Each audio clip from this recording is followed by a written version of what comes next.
Hi, and welcome to Captain's Corner, a podcast about community, mission, and culture. This podcast is a ministry of the Salvation Army of Tampa, where we exist because we believe every person can be the person God has called them to be. Also, please check us out at tampasa.org and go ahead and give us a follow on Twitter at SalArmyTampa. And of course, go ahead and subscribe on Apple Podcasts or wherever you listen.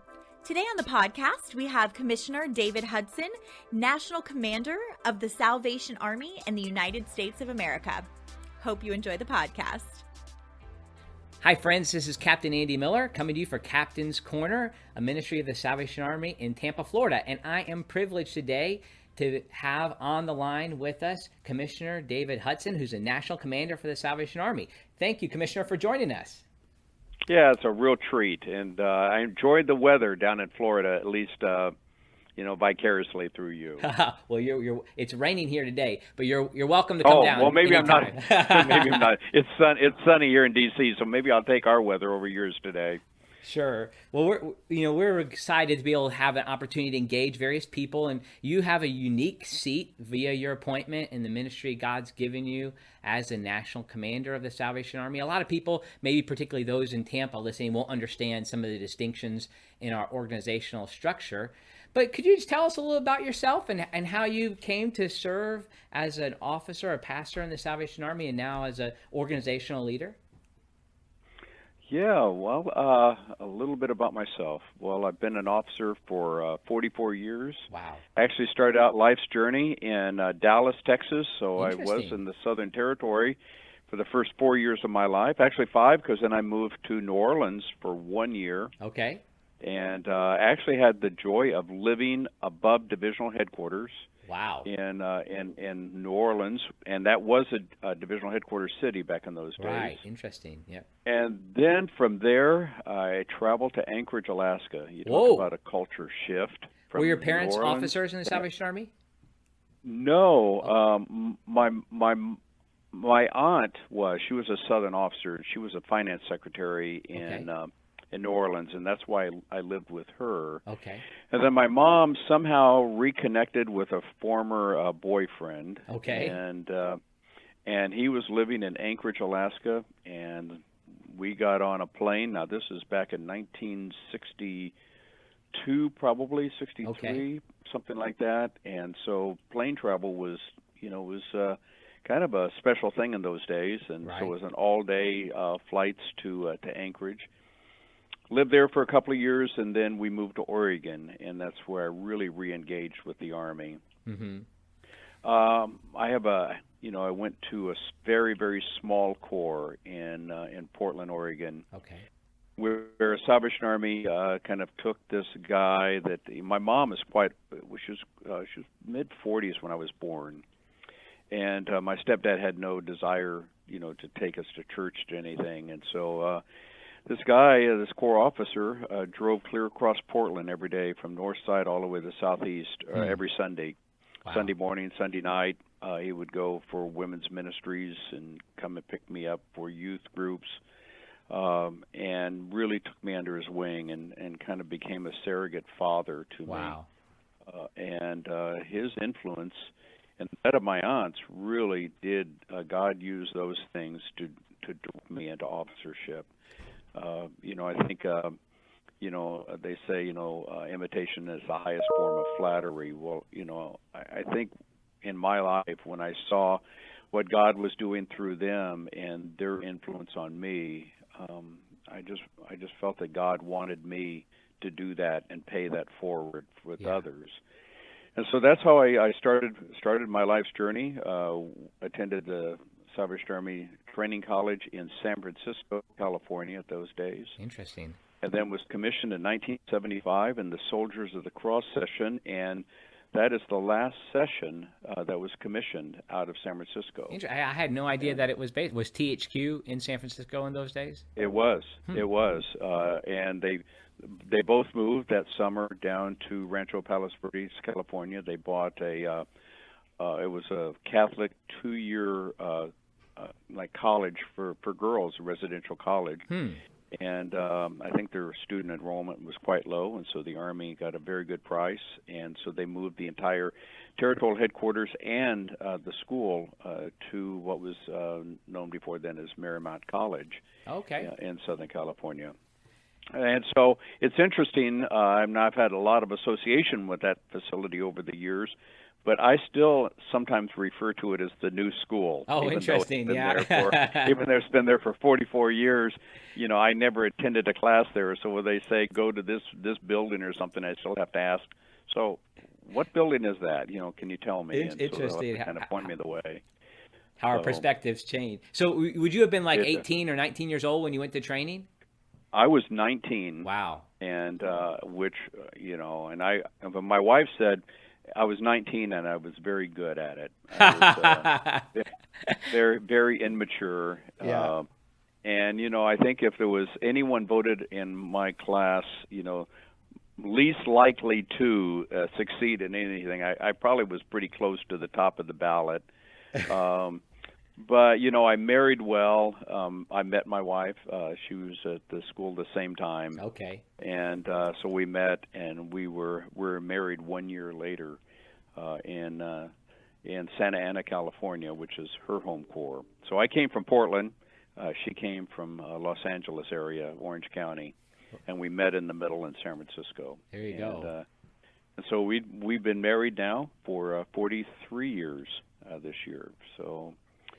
Now, and I know you served all over the West. Probably the first I had heard of where you were, you had one of those. I'm sure many people think they should be jealous because you were divisional leader in Hawaii. Is that right? Yeah, that's true. And you know what, they should be. I always say that Hawaii is all that and more. They say you should underpromise and overdeliver. Well, Hawaii makes a lot of promises, but they over-deliver. Oh, interesting. And we just had a great time. And that division is interesting. It has to be, if not the largest, it's one of the largest divisions geographically in the world. Oh, because of Guam? Because it goes all the way out to Guam and Saipan, right. And Guam is 4,000 miles from Honolulu. Wow. So you'd get on a plane, it's a 7.5-hour nonstop direct flight to Guam, but then you have Micronesia and Marshall Islands, which kind of are in the middle. And so you'd fly like one direction to Guam, and then on the way back you would do what's called the island hopper, and you would go through the Federated States of Micronesia, and you'd go through Marshall Islands. And you have to spend at least 2 days at every stop because the plane goes one direction one day and the other direction the other day. So it was a real commitment of times, but a couple of times a year, my wife and I would do that swing and just meet our wonderful soldiers and friends of the Army out in that gorgeous, gorgeous part of the world. What makes the Army distinct out there? So when you think about like how the Salvation Army operates and like what are some of the things that people might be interested to know about the Army's work in the Pacific Islands? Yeah, well, it's interesting. In Marshall Islands and in Micronesia, it's primarily known as a church. Yes. Where here in the United States, we're primarily known as a social service organization that has religious worship or services. It's just the opposite there. It's primarily a church, and as and the church primarily does the ministries, social services ministries in the island. So they don't do a lot of direct service with with finances, but the people are engaged. So whether it's feeding people or in Pohnpei, they actually built it was Chuk. They actually built a room attached to the prison where the families could go and visit their family members that were incarcerated. Wow. And so it's just that real practical type of ministry. So it's that one-on-one, kind of helping people lead better lives, both spiritually and physically. Yes. But it's just a great place. It's it's certainly part of the developing world, especially if you go out to some in the Marshall Islands. You go out to some of the they're all atolls, but some of the ones that are way out. And there was one corps I never made it to because you would have to fly to Majuro, which would be about a 5-hour flight from Honolulu, and then you would have to fly to another atoll on Marshall Islands Airways, and which only had 2 planes. And if one broke down, they stopped flying the other one because they would have to wait for the part to come. And wow. so you have to be really careful going out these far reaches. And so I would go to this one atoll called Jalawet, which is about an hour flight, or it's about an 18 or 19-hour boat ride. Mm-hmm. And then from there, it would be another about 5 or 6 hours on a boat to get to this one corps that we had. Wow. And 5 or 6 hours on a boat after already being on hours. After all of that. Yeah. Amazing. Yeah, and you were literally in the middle of nowhere. And, it's interesting. People said, have you ever, did I ever experience island fever, rock fever when I was in Hawaii? Well, the answer is in Hawaii, absolutely not. But one day I was in Pohnpei, and I looked at a map and realized that if my kids needed me on the mainland, wow, how long it would take me to get back to them. Wow. And at that moment, I felt very, very isolated. But then somebody came up and said, "You want to go get pizza or something?" And I got distracted. Oh, there you go. Okay, other priorities, of course. Yeah, that's right. That's right. And so, but it is really, really unique, and it's kind of 2 separate Army worlds because of finances. You can't ever unite the entire division. There's just no way. Right. And so you have kind of the Marshall Islands part of the Army in that division. You have Guam, Micronesia part, and then you have Hawaii part. But they're all wonderful, and it would be great when all the officers would get together, which we tried to do about once a year, at least bring the officers in. Sure. Well, that's so unique, and so those are unique experiences that you bring to connecting and uniting the Salvation Army's work in the whole USA. It's kind of a unique position, and some of the folks who might be listening to this podcast might not understand that the national commander, the role, and you just correct me if I'm saying something wrong or in the inappropriate way, but is a kind of a coordinator and facilitator to unify the work, particularly as we present ourselves in Washington, D.C., and in a public relations capacity in each of the territories from the Western, Southern, Eastern, and Central territories. They have a fair amount of autonomy, but you kind of convene these various territories together to present a unified vision. Is that a good way of describing your role? Yeah, I think it's as good as any. It's interesting. There is certainly a coordinating component of the position. All the territories are independent from one another, and they all report directly to London, where our international headquarters is. Right. But national headquarters kind of lays alongside, not necessarily over, but alongside. And we do a couple of things. One, anything that has to do with national policies that have been that the territories have all come together and determined that these should be territorial or national policies, is run through what you would know as the Commissioners' Conference, which I am the chair of. Right. And then it's national. Once something is determined to be of national, policy, then national headquarters becomes not necessarily the enforcer of that, but we also become the administrator of that part. And then you have anything that's deemed by the Commissioners' Conference to be of national importance, and which would be like the brand management of the Salvation Army, doing the most good, or our presence on Capitol Hill and our public policy, or something like that. That is deemed to be national priorities. National headquarters actually takes the leadership role on those things. Because it is from the national scope. Also, the National Advisory Board would be in that arena as well. And so it's interesting that in that respect. And all of the territorial commanders are trustees of the National Corporation. So as I am, and a couple of other people here, we have a treasurer, seven trustees. Yeah, treasurer and the National Chief Secretary. Okay. And so they would make up our trustees, but what's interesting as well, I am the chairman of the board of all corporations in the United States, with a few exceptions, and those tend to be the HUD, where it's single asset corporations. Okay, I am not yeah. the chairman of those, or I would not be the chairman of. If we have a couple of captive insurance corporations in the United States, I would not be the chairman of those. But if you take all of those out, and so I do a once a year visit where I attend the board meetings and kind of briefed on the status of the territory, where the growth is, the finances, etc. And then also anything that has to do that could rise to the level of national importance. Right.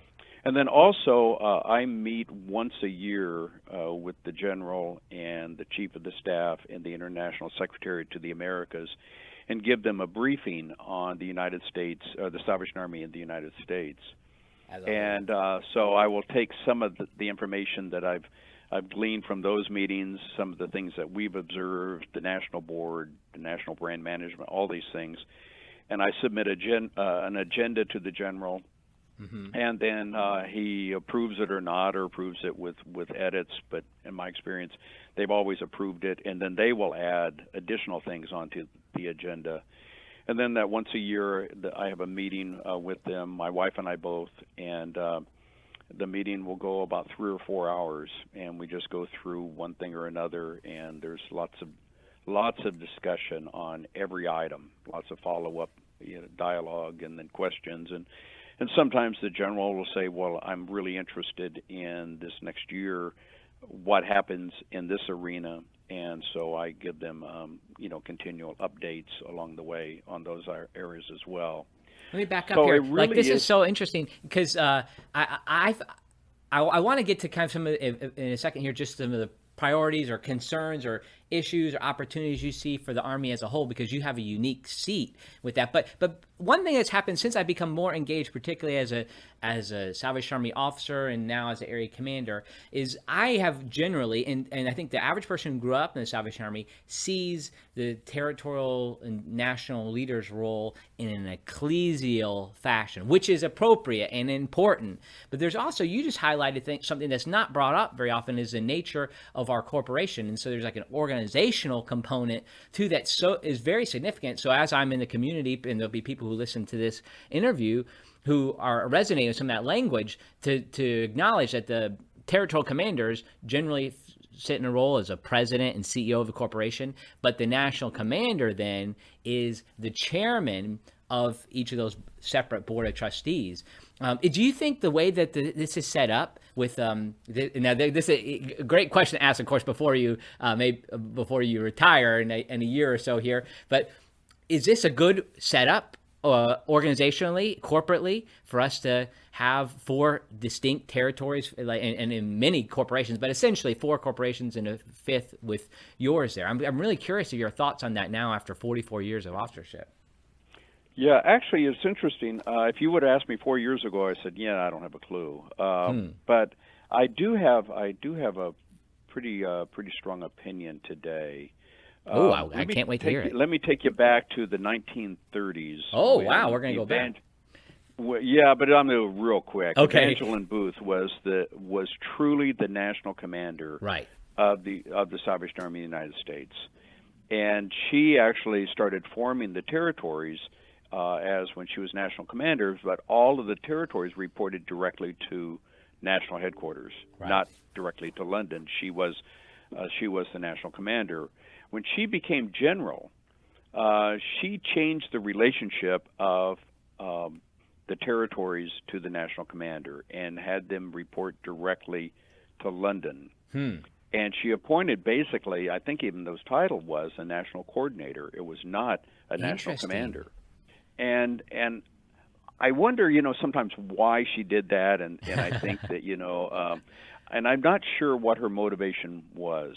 However, I'm totally convinced that she did the right thing. Okay. And the reason I say that is, if you can imagine, if the Salvation Army in the United States was one territory, right, where when you look at the support of the world, that goes around, they say anywhere around 70-75% the financial support of the operation of the world in developing countries comes from the United States.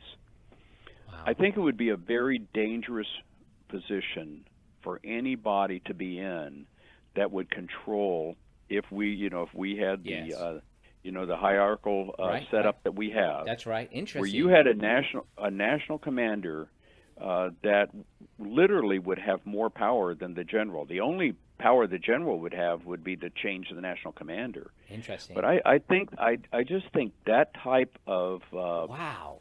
of authority would be a dangerous thing. And so I think, regardless of her motivation, I think the structure we have today has lots of safeguards. Interesting. This is so interesting. Let me highlight for some of my listeners too. The unique thing is, I'm sorry to interrupt you. If you take a look at Dr. Ed McKinley's book, Marching to Glory, The History of the Salvation Army in the United States, it's a fascinating book and written like poetry. I mean, I just think if anybody who's interested in the Salvation Army's history, this is a great book to read, or history in general, history of America. Well, one thing that, Commissioner, you just highlighted so unique is that the Salvation Army struggled with this idea of how we function as separately from our heritage in England, so much so that we had two major kind of successions, where there was a group led by a man named Thomas More that led and started what now is the American Rescue Society, and they still exist in a very small capacity. Then, of course, William Booth's own son, Ballington Booth, separated and founded the Salvation Army of America, and that became what is now today Volunteers of America. A lot of people don't know those little tidbits of history, but this is so interesting because, for instance, if you were truly the national commander, in the sense of like total control over the Salvation Army in the entire United States, that's a $4 billion budget. Is that right? Plus or minus, yeah. Yep. I mean, right around that, and that is like you said, then you would have a responsibility that would be beyond that of the general. So there's a sense that it's almost like a separation of powers argument that you're making. Is that right? Yeah, and then also I think what it does is there's some built-in accountabilities in that, because with certainly the national commander is accountable to the territories. When you have 4 of your 7 voting members of the Board of Trustees that are coming from the territories, I'm really held accountable by them, but also by my role of going. And I have to admit, when I go, I'm looking at I'm not looking at the management level. I'm looking at a 10,000-foot level. Right. But you can pick up some pretty significant things with trends and whether they're financial or statistical or whatever. And so I'm able to see those, and I'm not held accountable by the territorial commanders of what I report to London. And so I can report to, and it is when I report to the general, he gets everything pretty uncensored. It's like here it is, and the good, the bad, the areas that we're thriving in, the areas of concern, the areas of struggle, etc. And while he's as well doesn't get into the micromanaging or something, he's keenly interested. And then that actually works in tandem with the international secretaries once every 18-month visit to each of the territories. Right. And so it gives them material so when they come, they can verify what I've said, or they can say, well, maybe Hudson was off a little bit on this one. Or maybe it was his bias or whatever, because we all have biases. Some things we miss. Sure. So that's also interesting. And then the other unique thing, just one last thing. Please. And I'm there's sorry, a lot of things I could go down. No. The one last thing is when I go out to the territories, we look at officers, and when I'm looking at officers for succession planning, I'm really looking on the onboarding of chief secretaries. Interesting. Okay. And so I go around, and as I visit, I talk to the territorial leaders, but also all of the secretaries for personnel or business or program or whatever come here to national headquarters. If I'm in town, I'll have a meal with them. I'll go meet with them. And so I begin to have kind of a perspective. And so when it comes time to look at who should be made a chief secretary in the United States, then that's also part of my report to London. These are the people that I see as potentials. And I'll kind of say, it depends on what you're looking for, but if you're looking for this person kind of has a business acumen, or this one a program, or this one more of a pastor, or whatever the case may be. Now, London isn't bound by that, but it just gives them more information for what they when they are making those decisions. Let me try and explain something, particularly something like, so for instance, people in like the Tampa community might not know some of the terminology that you're using, but there are several people who will listen to this who are connected to the Army, and it gives me an opportunity to kind of explain something, and then for you to correct me if I'm wrong, which I very well could be wrong on this matter, is that the chief secretaries and territorial commanders, the number 1 and 2 spots within territories all over the Salvation Army world, those positions are appointed by international headquarters. And when somebody becomes a chief secretary, there's a sense that they are particularly organizationally, they then are international officers and then can move to a variety of places internationally. Whereas me, as a Tampa area commander, I'm going to be staying in the Southern Territory of the Salvation Army unless something was to pull me out of that environment, which I'm very glad to stay in Tampa, Florida, by the way. So there's like a interesting thing is that there needs to be a voice to help communicate in a sea of officers how IHQ becomes aware of who they develop as a international leader, so to speak, somebody to take on those positions. Is that right?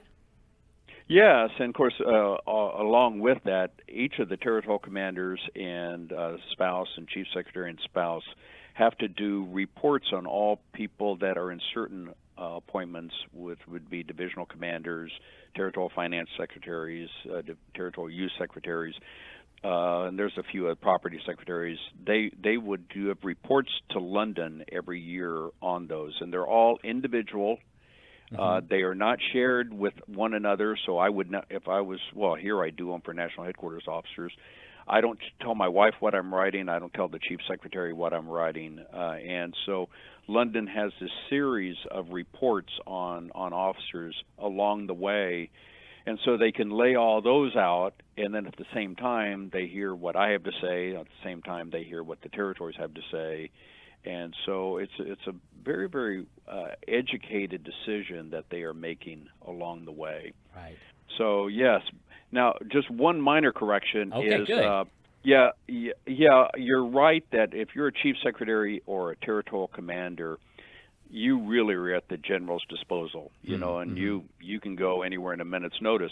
But also as an officer of the Salvation Army, he could hear of you, reach in and tell the territorial commander, the Millers are now going to Zambia. No, don't use us as an example. Yeah. Well, they do have the ability. Now, they very, very, very seldom would do something like that, and I have never seen it done without consultation with the territories and with the officer. Right. Now, with that case, when you're a chief secretary or territorial commander, there isn't much consultation. The last 2 times or 3 times I moved, it was a call from the chief of the staff, who is the second command in London, and basically said the general has decided, and is there any reason why you cannot? Right. And the last 2 of those appointments, I was out of the country. One time I was in St. Petersburg, Russia, and my phone actually worked. Wow. And I was on a cruise and got farewell orders. Wow. And that was an interesting moment. Yeah, in reading, the first time I became aware of some of these things was reading General John Larson's autobiography. I think it's called Saying Yes to Life. And he talks about how the territorial commander or national commander and the chief secretary, national chief secretary arrangement all around the world is basically an arranged marriage, so to speak. Like, it's not like you get to choose your own, in corporate world, so people who are listening in that capacity, it's like the CEO doesn't choose his COO or her COO. Yep. It's instead something that's exactly right. And that's, again, another one of these safeguards, too, that it's not going to be one person. It's this like collaborative process, consultative process to lead the Salvation Army's mission. No, it's exactly true, and it's actually by design. if you have a territorial commander, like right now you have a territorial commander in the South that is from the Right. South, which Yes. is a wonderful thing. But you have a chief secretary who is from the Central. Right. And Commissioner Howell would have had absolutely nothing to say about that. And if he would have offered his opinion, London probably would have said thank you for that and almost dismissed it, where somebody like me, where they would see me as a little bit more disinterested in it. Right. I am interested, but not as interested as he would be, obviously. They would listen much, much closer. Hi, friends. I just want to take a minute here to tell you about the sponsor for our first season of Captain's Corner. Trade South is the Southern Territory's supplies and purchasing department. They are tasked with resourcing the field with products and services at the best negotiated prices. This is accomplished in a twofold way: to buy and stock products in volume, maximizing our collective purchasing power, and to negotiate discount vendor agreements that reflect the needs of the territory. Trade South stocks over 4,000 unique products in its Atlanta warehouse and offers over 5,000 more shipped directly through vendors. Visit Trade South at mytradesouth.com. For vendor agreements, programs, you can visit discounts.mytradesouth.com. And I'll just add that Trade South has produced my two books, Stay the Course and his Holistic Hospitality. You can find those there, and I always refer people to that site because I'd rather people leverage their dollar at a Salvation Army site where the kind of the net income is going to go to support the Salvation Army's mission. And so I just encourage you to check out this site. Jeremy Roll and his team have done a great job really bringing the Salvation Army's trade concept into the 21st century with their website and their great customer service. So check them out at mytradesouth.com. Now back to our program. Well, I am running out of time, but I want to get, what are some of the priorities or things that you think are big issues that the Army needs to look at as you've been able to have this 10,000-foot level from national headquarters? What are some of those things? I'm 39 years old, so I have a little less than 30 years left to serve in the Salvation Army. What are some of those issues that you see coming up that are of critical missional importance? Well, I think first of all, missional is the mission. I think, I've asked, and I've said this a number of times recently, what makes the Army stand out from other organizations that, have come and gone. And obviously, if you look at the personnel, they've had as good a personnel as we've had, and they've had a lot of other things that we had. But I think the mission, I think we do have a God-ordained mission, yes. And I think it's beautifully crafted. And I remember your grandfather used to hold up the two hands, right. and talk about, the mission.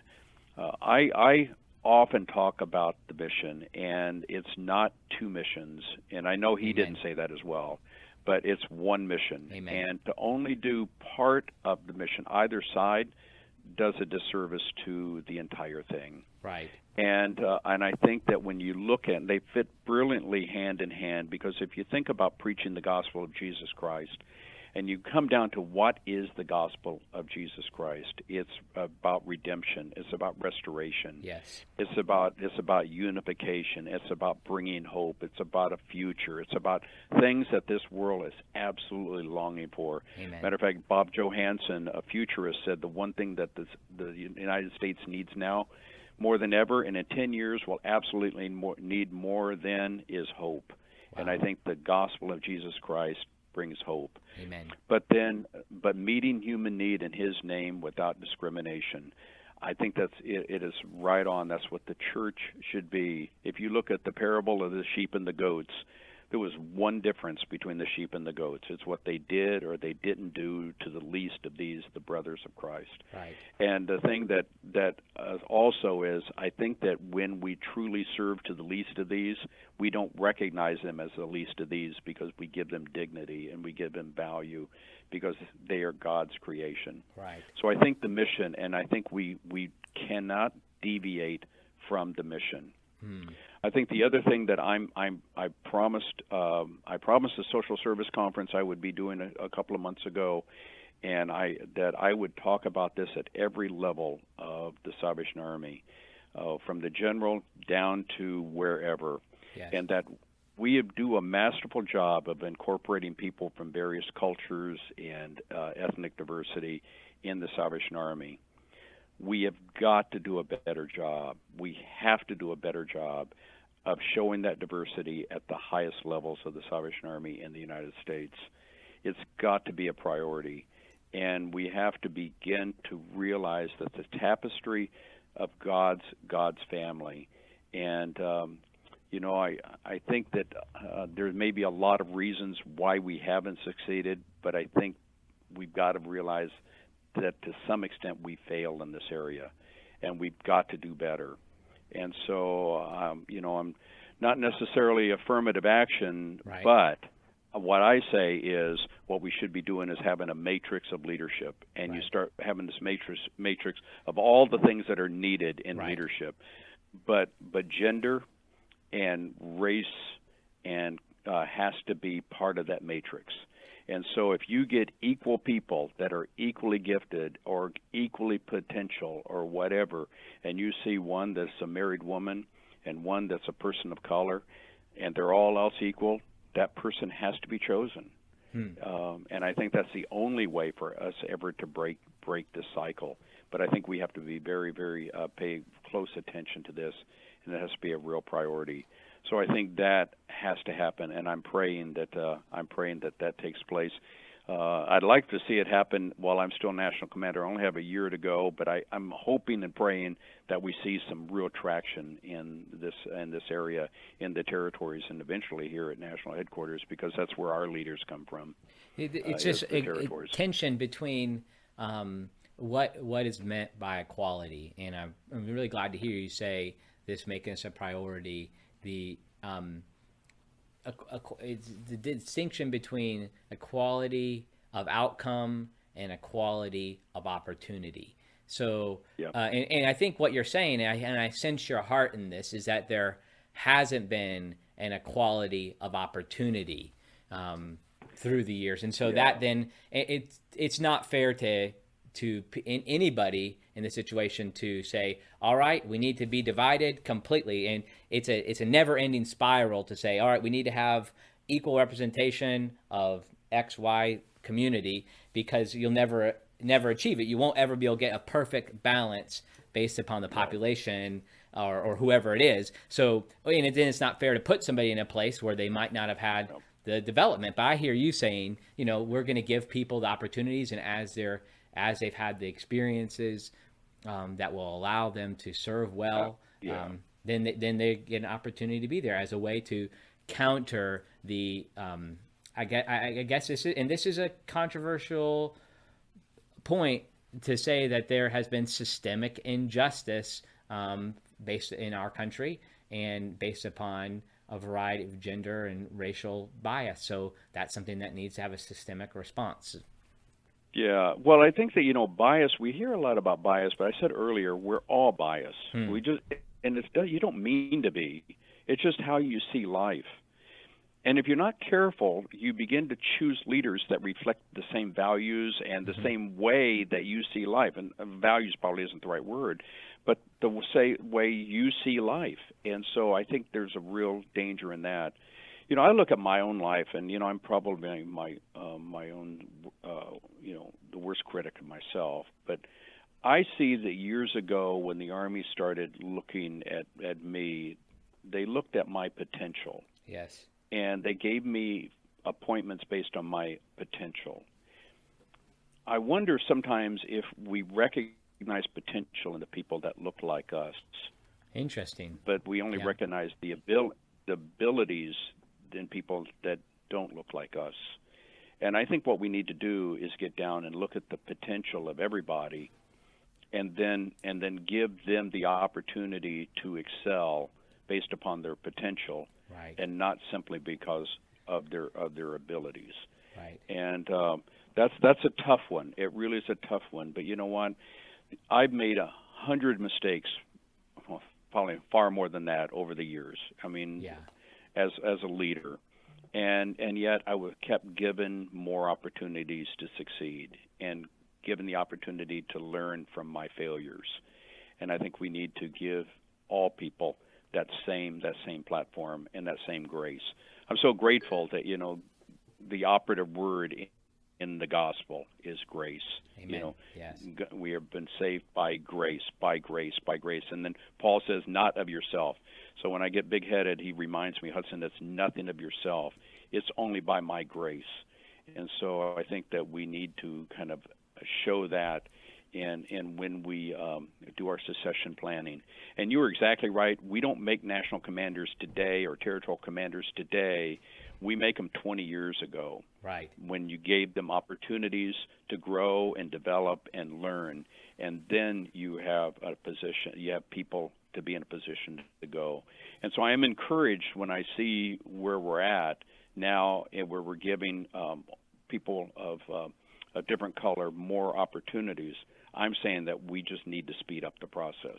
It needs to be a high priority, because anything less than that is tokenism, and I don't want to be tokenism. Right. I don't want somebody to carry the weight of the world on their shoulders because they don't look like me. Right. And just fear of failure.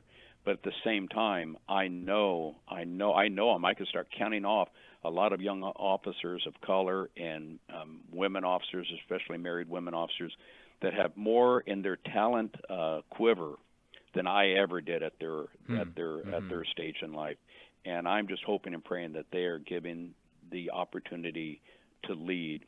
And then I'm looking forward to the day when a person will be identified as a leader that happens to be of another gender, like a woman, married woman, or another race, not somebody that's like a Hispanic. He's an Hispanic leader. Right, exactly. Yeah. Married woman leader. No, they're a leader. Right, amen. That happens to be. And when we get to that level, I think we can begin to start celebrating. Yeah. And we're not there yet. Well, my guess is that you'll be able to see that. And maybe it'll probably be when you're retired, but we're just praying that God continues to lead the Army. A firm conviction I have is that God raised the Salvation Army up, and there's certainly been times where the people of the Army, me included, have failed and haven't lived up to the calling God's given us, but we trust that He continues to lead us. Well, unfortunately, we're going to have to finish up here, but I really appreciate your time, Commissioner, and it's great to hear what God's doing in your life and how He's equipped you through the years. Is there anything particularly that God's said to you lately that you'd like to share? Anything God's doing in your life recently? Oh my goodness, He's doing all sorts of things. I guess what He's done. I've kind of shared this, that especially on the area of equity and leadership. That's really what He's impressed upon me, and then the dignity to be given to all people. Right. And so people are going to get tired, I think, of me over the next year if they hear me multiple times, because I'm going to be saying this over and over and over again, just to become that constant reminder that, God's Army deserves the best, and His best comes in all sorts of flavors. And I'm just, I'm just vanilla. Vanilla is a good flavor, but I'm just, isn't a Sunday has multiple flavors, and it's a good thing. Well, you'll have a great platform in NAOC, and we're planning to bring a group from Tampa, so we'll look forward to that. Will be a great thing close to your retirement, where you'll be able to have a nice big audience where you'll be able to share that. Yeah, better together, and you can watch here real closely. The contracts are out right now on some of our initial speakers, and can you tell us one? You got one? Can you tell us one speaker? Oh my goodness! I probably shouldn't, because we haven't communicated to the I'll get the territorial commanders sideways on me, but we will have the. You only have a year. You only have a year. What can they do? Yeah, I know, but you know what? I need to work with my brothers and sisters. I was trying to get a hot release here, hot take. Yeah. Just joking. Well, watch closely. Something will be coming out real soon. Okay, well, good. Well, we're looking forward to it. Thanks so much for your time again, Commissioner, and we pray God will bless you as you move towards retirement. Thanks for joining us for another episode of Captain's Corner. Join us next week when we speak with Horst Schulze, founder and president of Ritz-Carlton Company. If you'd like to learn more about the Salvation Army of Tampa, check out tampasa.org and go ahead and give us a follow on Twitter at SalArmyTampa. And of course, go ahead and hit that subscribe button on Apple Podcasts or wherever you listen. See you next time.